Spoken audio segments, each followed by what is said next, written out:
ಪುರಾತನ ಕಾಲದಿಂದಲೂ ಅಮೀನ್ ಕುಟುಂಬಸ್ಥರು ಆರಾಧಿಸಿಕೊಂಡು ಬರುತ್ತಿರುವ ಕಾರ್ಣಿಕ ಶಕ್ತಿಗಳಾದ ಶ್ರೀ ಮೂಲ ಮೈಸಂದಾಯ, ಶ್ರೀ ಅಣ್ಣಪ್ಪ ಪಂಜುರ್ಲಿ, ವರ್ತೆ ಪಂಜುರ್ಲಿ, ಬೈಕರ್ತಿ, ಗುಳಿಗ ದೈವಗಳಿಗೆ ನವಕ ಪ್ರಧಾನ ಹೋಮ ಮತ್ತು ಕಲಶಾಭಿಷೇಕ ಹಾಗೂ ಸಿರಿಸಂಗಾರ ನೇಮೋತ್ಸವ ಬಾರ್ಕೂರಿನ ಬೆಣ್ಣೆಕುದುರುವಿನಲ್ಲಿ ಜರುಗಿತು.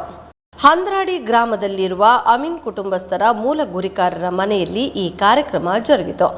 ಸಮಸ್ತ ಅಮೀನ್ ಕುಟುಂಬಸ್ಥರ ನೇತೃತ್ವದಲ್ಲಿ ಪುಣ್ಯಾಹ ವಾಚನ, ಗಣಹೋಮ, ನವಕ ಪ್ರಧಾನ ಹೋಮ, ಕಲಶಾಭಿಷೇಕ, ಪ್ರಸನ್ನ ಪೂಜೆ, ಕುಲಮಾಸ್ತಿ ಅಮ್ಮನವರಿಗೆ ಸರ್ವಾಲಂಕಾರ ಪೂಜೆ, ತುಳಸಿ ಪೂಜೆ, ಚಪ್ಪರ ಆರೋಹಣ, ಪಲ್ಲ ಪೂಜೆಯ ನಂತರ ಮಹಾ ಅನ್ನ ಸಂತರ್ಪಣೆ ನಡೆಯಿತು. ಸಂಜೆ ಭಂಡಾರ ಹೊರಟು ರಾತ್ರಿ ಶ್ರೀ ದೈವಗಳ ನೇಮೋತ್ಸವ ವೈಭವಯುತವಾಗಿ ನಡೆಯಿತು.